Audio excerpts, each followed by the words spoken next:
How to log in to Yahoo Mail. Hello everyone, I am Bishaka and welcome to our channel.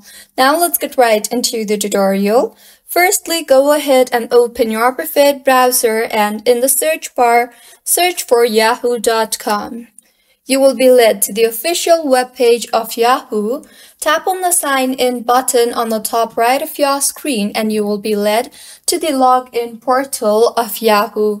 Go ahead and enter your username, email, or mobile number associated with your Yahoo account and tap on the Next button.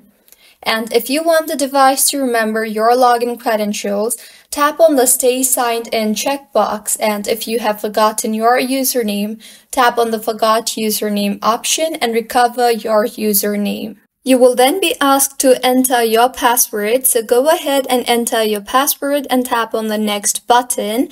And if you have forgotten your password, then tap on the Forgot Password option and log in further after recovering your password.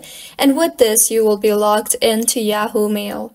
If you find this tutorial helpful, please like the video and do subscribe to our channel for more contents like this.